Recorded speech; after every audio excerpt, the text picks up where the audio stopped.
Top 100 universities లో 100% scholarship తో admission పొందాలనుకుంటున్నారా? India's top competitive exams, IIT, NEET etcetera guidance కావాలన్నా, India and world top universities లో join అవ్వాలన్నా, స్టూడెంట్స్ అండ్ పేరెంట్స్ కి కెరీర్ కౌన్సిలింగ్ కావాలన్నా, మీ కెరీర్ డెసిషన్ డబుల్ చెక్ చేసుకోవాలనుకున్నా 25 years ఎక్స్పీరియన్స్ డాక్టర్ సతీష్ గారిని సంప్రదించండి. సో దేశంలో మరోసారి యూసీసీ టాపిక్ చాలా హాట్ టాపిక్గా నడుస్తుంది. దీనికి సంబంధించి సుప్రీంకోర్టు కూడా కొన్ని వ్యాఖ్యలు చేసింది. అంటే మహిళలకి సంబంధించి ఈ విషయం ఏదైతే ఉందో పార్లమెంటే చట్టపరంగా ఒక డెసిషన్ తీసుకోవాలని చెప్పి, సో దీని గురించి మాట్లాడడానికి సతీష్ గారు ఉన్నారు. సో సార్తో మాట్లాడి దీని గురించి మరిన్ని విషయాలు తెలుసుకుందాం.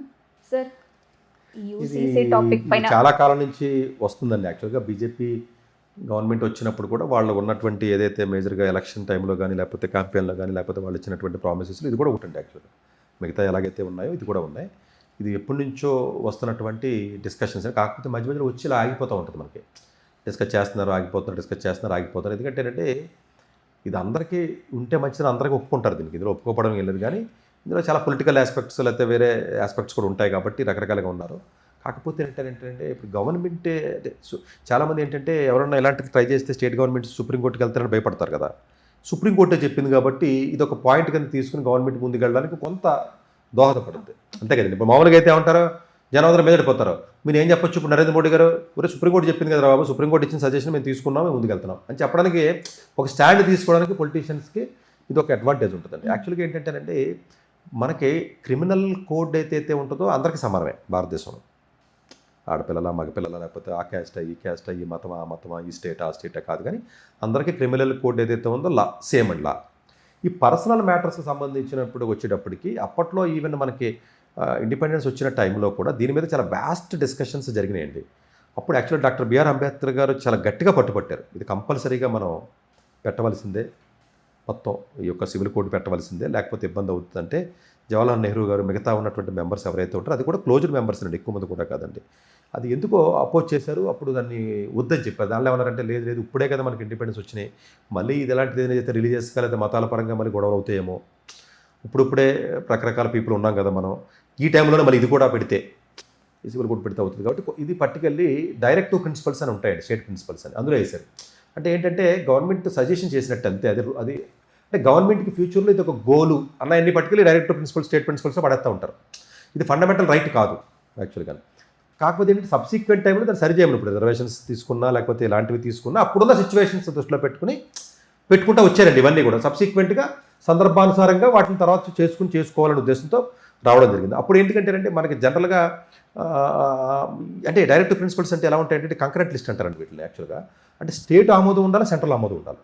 అంటే ఎవరి ఏదైనా సెంట్రల్లో ఏదైనా మనం చేయాలి అనుకున్నప్పుడు, ఇప్పుడు మీరు ఏదైనా ఒక స్టేట్లో మీరు ఆమోదం తీసుకుని తర్వాత సెంట్రల్లో కూడా తీసుకుంటే అప్పుడు అవుతుందండి ఇది యాక్చువల్గా.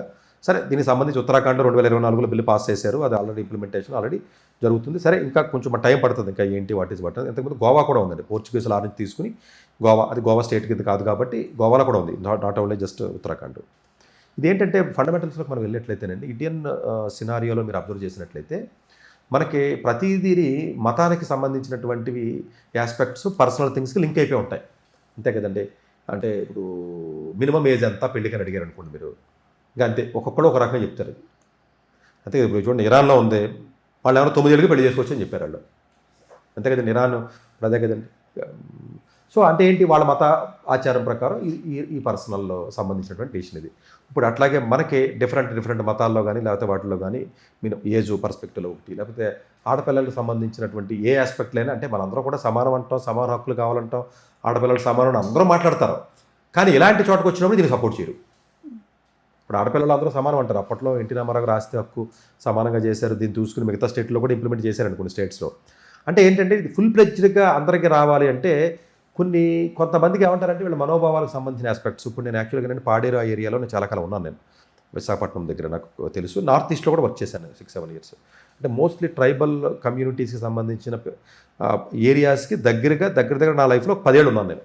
అంటే నాకు క్లోజ్గా తెలుసు ఈ ట్రైబల్ పీపుల్ ఎట్లా ఉంటారో ఎలా ఉంటారో ఇండియాలోనే డిఫరెంట్ ప్లేసెస్లో, ఇటు ఆంధ్రప్రదేశే కాకుండా మిగతా స్టేట్స్లో కూడా.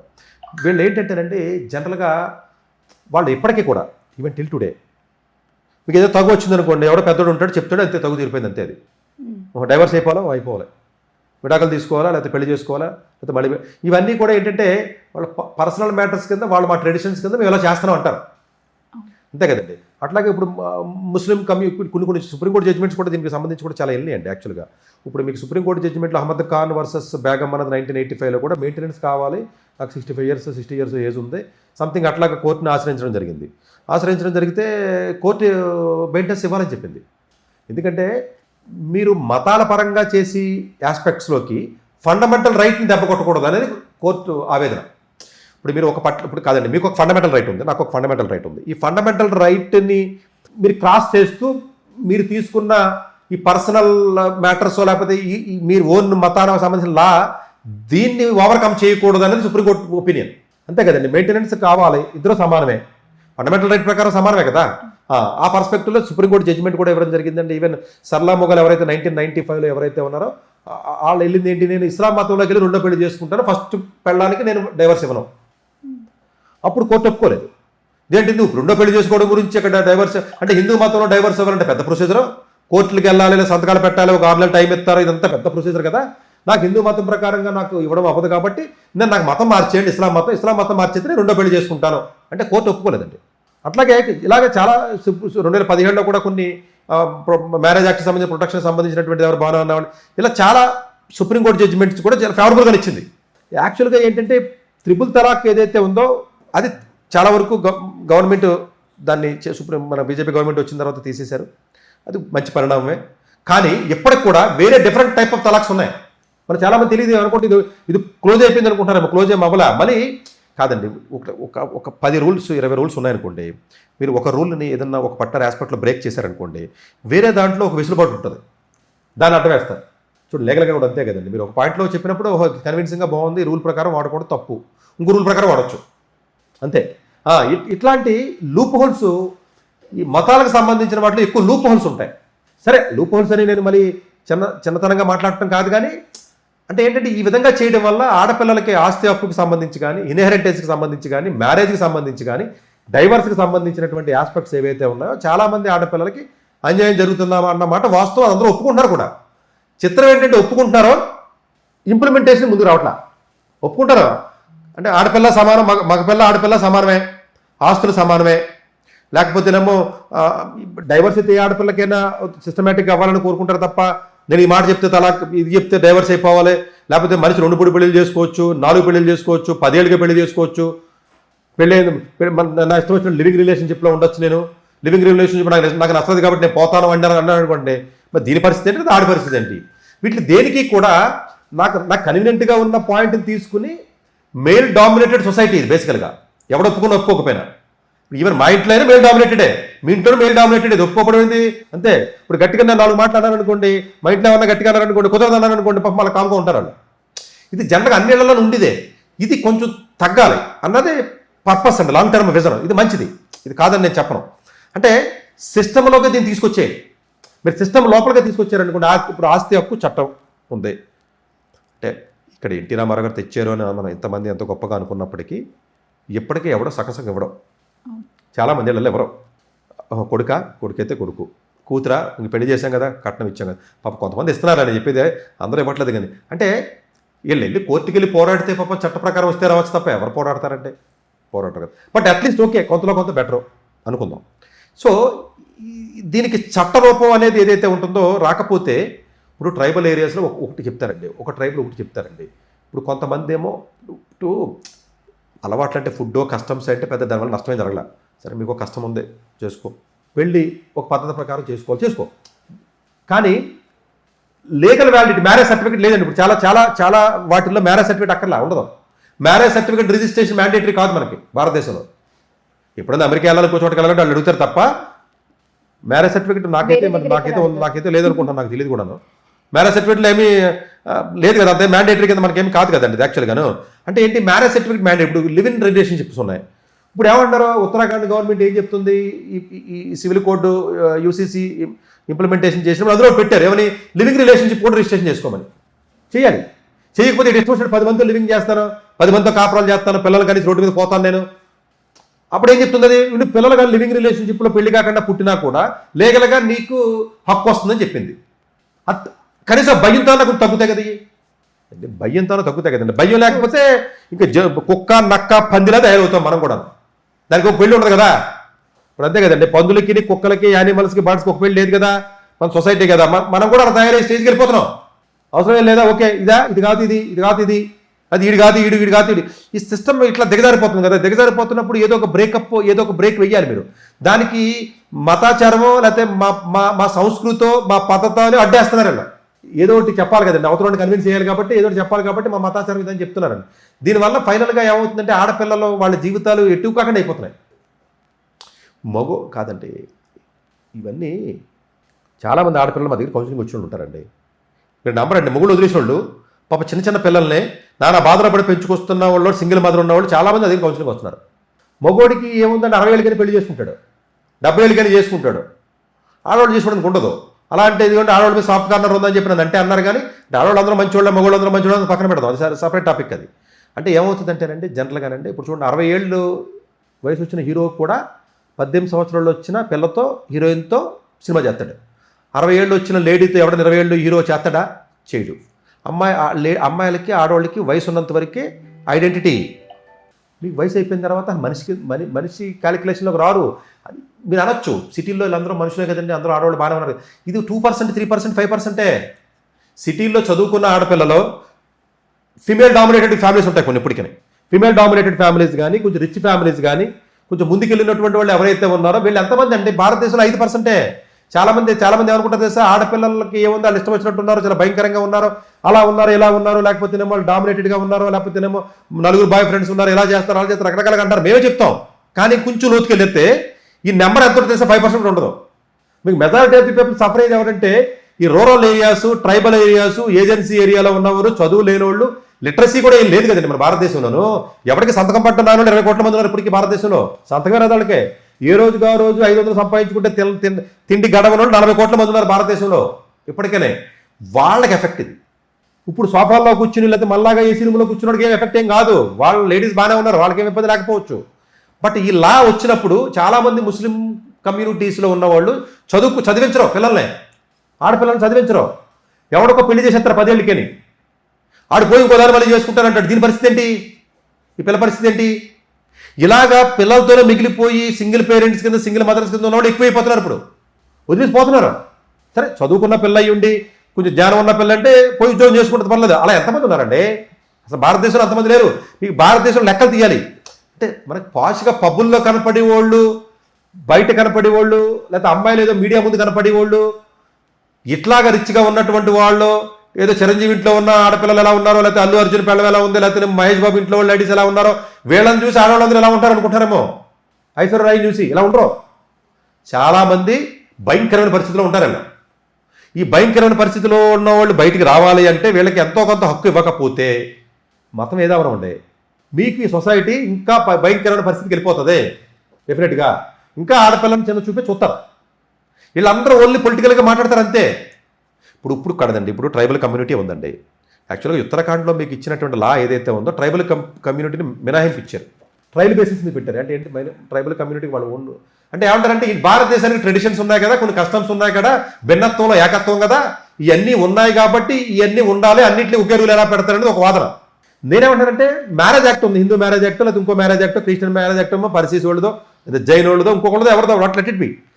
మీరు అలా చేసుకోండి, ఎవరో తెలియదండి. ఇప్పుడు మన విజయ్ దేవరకొండ ఉన్నాడండి, ఆ అమ్మాయి నాకు తెలిసి మరి ఏదో ఏరియా ట్రైబల్కి సంబంధించిన అమ్మాయి ఎవరో, రష్మిక మందన హీరోయిన్ ఎవరో, ఇక్కడ మ్యారేజ్ చేసుకున్నాడు, పోయి అక్కడ మ్యారేజ్ చేసుకున్నాడు, ఏ ఇబ్బంది ఏం లేదు, ఫైన్, అంతే కదా. ఇలా చేసుకున్నాడు అలా చేసుకున్నాడు, ఇబ్బంది ఏం లేదు, ఫైన్. బట్ అక్కడ ట్రెడిషన్స్ ఫాలో అవ్వు. సో అక్కడ నాన్ వెజిటేరియన్ తినాలి, 10 మాసం తినాలి, తిను, ఏం కాదు, ఓకే. బట్ హక్కులు ఉన్నాయి చూసారా, ఈ హక్కులు కాపాడడం అనేది ఈ లా యొక్క ముఖ్య ఉద్దేశం తప్ప నీ ట్రెడిషన్స్ని కస్టమ్స్ని అడ్డం పెట్టడం కాదు. ఇది దాన్ని మిస్అండర్స్టాండింగ్ చేసుకుంటున్నారు పబ్లిక్ తెలియక.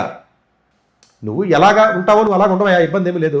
నువ్వు ఎలా ఉంటావో చేసుకో, మ్యారేజ్ మాత్రం రిజిస్ట్రేషన్ చేయమంటున్నావు కదమ్మా. నువ్వు నీ పద్ధతులు నువ్వు పెళ్లి చేసుకోపోయి రిజిస్టర్ ఆఫీస్కి వచ్చి మ్యారేజ్ సర్టిఫికేట్ చేయి. ఓకే, డైవర్స్ అయిందా, డ్రైవర్స్కి ప్రొసీజర్ పెట్టు. నేను నుంచుంటాను. ఇప్పుడు చర్చిలో ఉన్నారనుకోండి, క్రిస్టియన్స్ ఉన్నారనుకోండి, జనరల్గా పెళ్లి చేసుకున్నప్పుడే లైఫ్ లాంగ్ ఉంటామని చెప్పి ప్రామిస్ చేస్తారు. ఇంకా డైవర్స్ సిస్టమ్ లేదు. అంటే మ్యారేజ్ ఎప్పుడే జీవితాంతం నీతో ఉంటారంటున్నారు కదా, ఇంకా డైవర్స్ ఏంటి లేదని చెప్తారు వాళ్ళు. సో వాళ్ళు అన్అఫీషియల్గా ఏదో పెద్దలు చేశారని ఇంకో చేశారని చేశారు. అది నాకు నచ్చదండి. నేను పెద్దవాడిని, ఇంట్లో పెద్ద మనిషిని, నాకు పిల్లవాడి మీద నా ప్రేమ ఉంది, ఈ పిల్ల మీద కోపంగా ఉంది, వద్దు పొమ్మంటాడు అంతే. అంటే ఈ ట్రెడిషన్స్ చాలా డిఫరెంట్ సిస్టమ్స్ ఉంటాయి, అన్నీ నాకు కూడా తెలియదు యాక్చువల్గా, కానీ ఈ జరుగుతున్న విషయం తెలుస్తుంది కదా మనకి, మనం రోజు చూస్తున్నాం కదండి. అంటే ట్రైబల్కి అనుకోవచ్చు, ముస్లిమ్స్కి అనుకోవచ్చు, క్రిస్టియన్స్గా లేదా జైన్స్గా లేదా సిక్స్గా ఇంకోటి పక్కన పెట్టండి. ఇది చేయకపోతే ఈ యూనిఫామ్ ఇప్పుడు కొంతమందిని గుళ్ళో కూడా రానివ్వట్లేదు, ఇదేం అన్యాయం, అన్ని కులాలు సమానం మనమే అంటున్నాం, గుళ్ళో రానివ్వట్లేదు, చంపేస్తున్నారు వేరే కులంలోనే అంటున్నాం కదా. ఇది కూడా అలాంటిదే. ఇది వివక్ష కదా అంటున్నాను నేను, దీని వివక్ష కాదంటున్నారు. ఎవరో ఒక దళితుడినో లేకపోతే ఇంకొకళ్ళనో ఎక్స్నో పాపం గుళ్ళోకి వచ్చినప్పుడు ఇబ్బంది పెట్టారు అని అంటున్నారు కదా, అది వివక్ష అంటారు కదా. దానికంటే ఇంకా భయంకరమైనది వివక్షది. పెళ్లి చేసిన పిల్లల్ని వదిలేయడాలు, 4 పెళ్లిళ్ళు చేసుకోవడాలు, పిల్లల్ని కలిసి రోడ్డు మీద పందుల్లాగా లేదా ఎలాగ వదిలేసి పోవడాలో, ఇదేంటిది? ఇది ఇంపార్టెంట్ అండి యాక్చువల్గా. అన్ఫార్చునేట్గా మిగతా ఏదో పొలిటికల్గా మనకి వచ్చే అడ్వాంటేజెస్ గురించి ఏమైనా 2-3 ఇన్సిడెంట్లు జరిగితే దాన్ని మొత్తానికి కులానికి ఆస్వాదించేసి, ప్రాంతానికి ఆస్వాదించేసి, స్టేట్కి ఆస్వాదించేసి మొత్తాన్ని మీదడిపోతున్నారు. కానీ ఇప్పుడు మీకు ఇక్కడ ఆడపిల్లని నిజంగా సమానంగా చూడాలి అనుకుంటే ప్రతి ఇంట్లోనూ అమ్మ ఉంటుంది, చెల్లి ఉంటుంది, అందరూ ఉంటారు కదా. చేయాలి అనుకుంటే అందరికీ వాళ్ళ సమాన హక్కులు ఇవ్వాలి, ఆస్తిలో సమాన హక్కు ఇవ్వాలి. ఎందుకు ఇవ్వకూడదు అంటే మేము ఇస్తున్నాం కదా అంటున్నారు చాలామంది. వాళ్ళు చదువుకున్న వాళ్ళు, ఎవడో నీలాంటోడు నాలాంటి వాళ్ళు అయితే పెద్ద పట్టించుకో, అమ్మాయి అయితే ఏముంది అబ్బాయి అయితే ఏముంది సమానం అని చెప్తున్నాం మనం. మాలాంటి వాళ్ళకి ఇబ్బంది ఉండదండి, కొంచెం చదువుకున్న వాళ్ళు, కొంచెం సంపాదించుకున్న వాళ్ళు. కానీ ఊళ్ళల్లో అలా ఉండదు. మీరు పల్లెటూరులోనే ఊళ్ళల్లోకి వెళ్తే అట్లా ఉండదండి. ఆడపిల్లలు ఇప్పటికీ బంగారం ఇచ్చామా అయిపోయింది అంతే. ఏదో ఇన్ని తులాలో ఏదో లెక్క ఉంటుందండి వీళ్ళకి. క్రిస్టియన్ మ్యారేజెస్ కూడా అంతే, మీకు పెళ్లి చేసినప్పుడు ఇచ్చేస్తారు ఎంత బంగారం అని. క్యాష్ కూడా మరి ఇస్తారు ఎవరో తెలియదు నాకు పూర్తిగా, కానీ ఇంత ఇస్తారు, ఇచ్చేసిన తర్వాత అంతే, ఇంకా సంబంధం లేదు నీకు నాకు అని చెప్తారు. ఇప్పుడు అమ్మాయికి నొప్పి వచ్చినా, బాధ వచ్చినా, ఇంకోటి వచ్చినా రానివ్వడం. ఇంట్లో ఉన్న అన్న తమ్ముడు ఆడికి లా ఎబడి అయింది అనుకోండి, ఈ తమ్ముడు అన్నయ్య కూడా అప్పుడు భయంకులదన్న ప్రేమిస్తారు కనీసం, పోనీ చెల్లో అక్కనో ఇదన్నా ఉంటుంది కదా. ఇది యాక్చువల్గా ఇంప్లిమెంటేషన్ రూట్ లెవెల్లో ఆలోచించినప్పుడు చేయాలి. మిగతా సిస్టమ్స్ని స్పాయిల్ చేయదు. పోనీ గవర్నమెంట్ నిజంగా చేయాలనుకుంటే సిస్టమేటిక్గా కూడా చేయొచ్చండి. ఇప్పుడు ఏదో కొన్ని చేసుకుంటూ వెళ్తుంది కదా, చేసుకోవచ్చు. ఇప్పుడు అదృష్టం కొలితే బీజేపీకి అక్కడ మెజారిటీ ఉంది పార్లమెంట్లో. ఇది రైట్ టైం. ఇది బీజేపీ పాలిత రాష్ట్రాలు చాలా ఉన్నాయి. అంటే ఇది అంటే స్టేట్లో కూడా పాస్ అవ్వాలండి బిల్లు. స్టేట్లో పాస్ చేయించి సెంట్రల్లో తీసుకెళ్ళి ఓకే చేయించుకుంటే నేషనల్ వైడ్ కూడా చేయొచ్చండి. దీన్ని మొత్తం నేషనల్ పాలసీ కింద చేయొచ్చండి. ఇది ఉత్తరాఖండ్ చేసింది, లేకపోతే గోవా చేసింది. ఇది చేయవలసిన అవసరం ఉందా అంటే తప్పనిసరిగా చేయాలి. ఇది చెయ్యకపోతే మీరు ఎన్ని మాట్లాడుతున్నారు బయట, మాకు అన్యాయం జరుగుతుంది, మాకు అన్యాయం జరుగుతుంది, మాకు అన్యాయం జరుగుతుంది, ఎవరికడ ఊరికి అరిచేస్తున్నాడు కదా.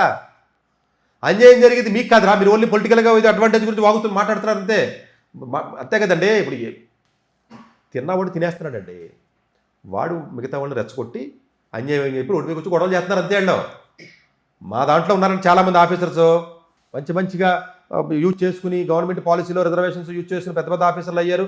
అదే దాంట్లో ఉన్న ట్రైబల్స్ ఇంకా అలా ఉండిపోయారు. పాడేరు వెళ్ళి చూస్తే తెలుస్తుంది, మీకు అరకులో వెళ్ళి చూస్తే తెలుస్తుంది, శ్రీశైలం అడవిలోకి వెళ్తే తెలుస్తుంది. అక్కడ ఉన్న ట్రైబల్స్కి ఏమీ తెలియదు పాప వాళ్ళకి రిజర్వేషన్స్ మీరు ఇచ్చి రిజర్వేషన్స్ 80 ఏళ్ళు కదా భారతదేశం వచ్చి, ఇంకొక 80 ఏళ్ళు ఇచ్చిన వాళ్ళకి వెళ్తాం.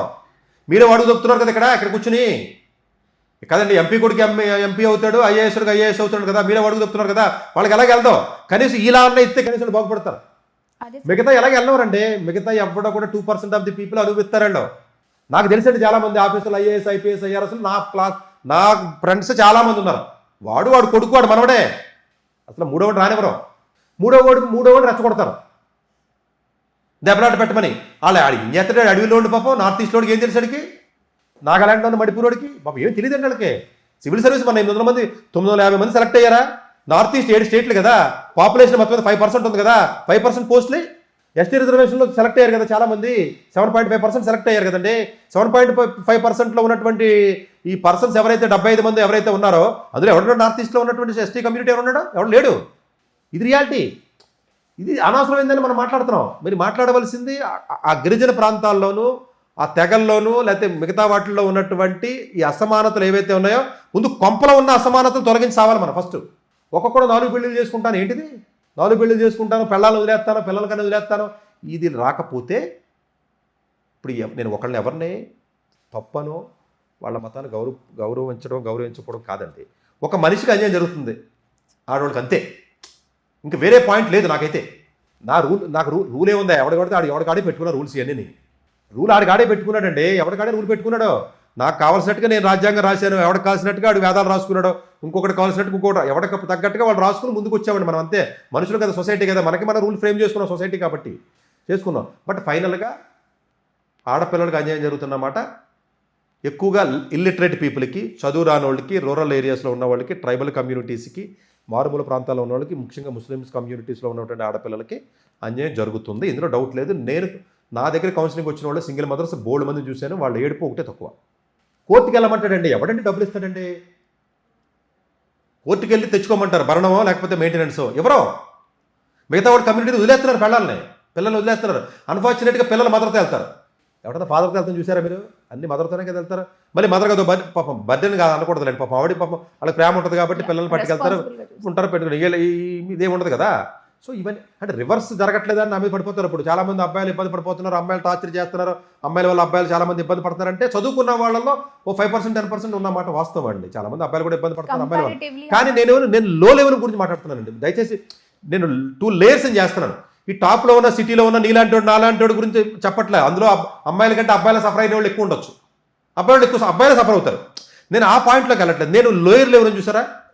నేను లోయర్ లెవెల్ అరకు, పాడేరు, లేకపోతే శ్రీకాకుళం, లేకపోతే కొన్ని ట్రైబల్ ఏరియాస్, లేకపోతే శ్రీశైలం, నార్త్ ఈస్ట్లో నాగాలాండ్, మణిపూర్ ఇలాంటి ఏరియాలు తిరిగినోడు కాబట్టి అక్కడ సఫరింగ్ని అడ్రస్ చేస్తున్నాను. సిటీలో ఉన్న వాళ్ళలో ఆడపిల్లల కంటే మగవాళ్ళు ఎక్కువ సఫర్ అయ్యారు బాబు. ఓకే, అది ఒప్పించుకుంటాను నేను. అది పోతే పక్కన పెట్టేయండి. సో ఇది డెఫినెట్గా ఇది కోర్టు రావాలండి. డెఫినెట్గా నేషనల్ వైడ్ మరి బీజేపీ గవర్నమెంట్ ఎన్నో చేసింది. ఇప్పుడు మోడీ గారు ఉండగానే ఇట్లాంటిది వస్తే కొంత కాన్ఫిడెన్స్ ఇచ్చినట్టండి. ఆడపిల్లల స్టూడెంట్స్కైనా పెళ్లి చేసుకోవడం కాన్ఫిడెన్స్ ఇచ్చినట్టు. లేకపోతే పెళ్ళిళ్ళు చేసి మాకు సంబంధం వదిలేస్తున్నారండి. పల్లెటూరు ఇప్పటికీ ఉందండి, లేదని ఎవడండి చెప్తాడు, నాకు అర్థం కాదు. ఇప్పటికీ క్యాస్ట్ ఉంది, ఇప్పటికీ కులం ఉంది, ఇప్పటికీ మతం ఉంది, ఇప్పటికీ ఇది ఉంది. ఇవన్నీ ఉన్నాయని మనం చెప్తున్నాం కదా, మరి ఇది ఉంది. పెళ్ళిళ్ళు చేసుకోవడాలు, వదిలేయడాలు, లేకపోతే ఇప్పుడు డైవర్స్లో కూడా మీరు అబ్జర్వ్ చేశారా? అబ్బాయి డైవర్స్ తీసుకోవాలనుకున్నప్పుడు రూల్ వేరు, అమ్మాయి తీసుకోవాలంటే డైవర్స్ రూల్ హిందూ మతం ప్రకారం కూడా. సో ఇట్లా ఉంటాయి. ఇట్లా డెఫినెట్గా గవర్నమెంట్ మరి ముందుకు వచ్చి చేస్తే మంచిది అనేది నా ఒపీనియన్ అండి. సో వ్యూవర్స్ చూసారు కదా, వెయిట్ చేసి చూద్దాము. సుప్రీంకోర్టు ఏదైతే ఓరల్ రిలీజ్ దీనికి కంప్లీట్లీ పార్లమెంటరీ డెసిషన్ తీసుకోవాలని చెప్పిందో, మరి గవర్నమెంట్ దీనికి సంబంధించి ఎలాంటి డెసిషన్ తీసుకుంటుంది అని మనం రాబోయే రోజుల్లో చూడాలి. ఇది ఇప్పటి వీడియో. మరొక వీడియోతో మళ్ళీ కలుద్దాం. డాక్టర్ ఎస్ సతీష్ గారు ఏపీ తెలంగాణ విద్యార్థులకు సుపరిచితమైన పేరు. సతీష్ గారు 2001 యూపీఎస్సీ పరీక్షల్లో ఇండియన్ రైల్వే విభాగంలో ఉద్యోగం సాధించారు. సతీష్ గారు చదివిన చదువులు engineering, M Tech, MBA executive MBA, MSc, MBA HR, MA psychology లాంటి పోస్ట్ గ్రాడ్యుయేషన్ డిగ్రీతో పాటు డాక్టరేట్ కూడా చదవటం జరిగింది.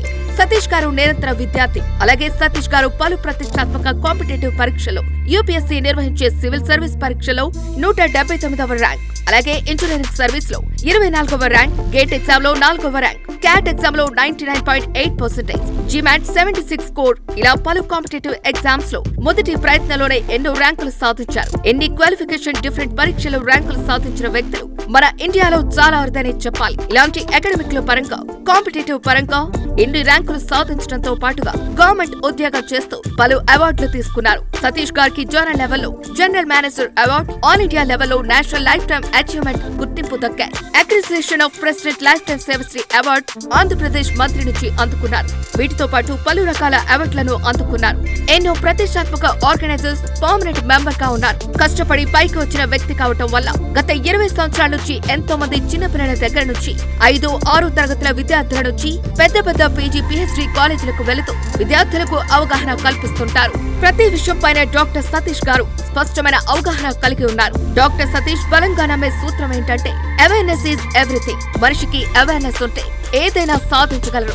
ఒక్క మోటివేషన్ తోనే కాదు, ఏది చేయాలి, ఏది చేయకూడదు, ఎలాంటి డెసిషన్ తీసుకోవాలి అన్న విషయాలపై, ముఖ్యమైన విషయాలపై అవగాహన కల్పిస్తుంటారు. అలాగే గవర్నమెంట్, ప్రైవేట్ జాబులే కాకుండా ప్రపంచ దేశాల్లోని జాబ్స్ పై కూడా అవగాహన కల్పిస్తుంటారు. ఉద్యోగాలతో పాటు పెద్ద చదువులైన ఐఐటి వంటి వాటిపై సెషన్స్ నిర్వహిస్తూ ఉంటారు. ఇప్పటి వరకు 3 లక్షల సెమినార్స్ ₹1 తీసుకోకుండా ఉచితంగా నిర్వహించారు. ఇందులో భాగంగా మన 99 టీవీ ద్వారా విద్యార్థులకు మోటివేషన్ ఇవ్వటానికి మీ ముందుకు వస్తున్నారు డాక్టర్ సతీష్ గారు.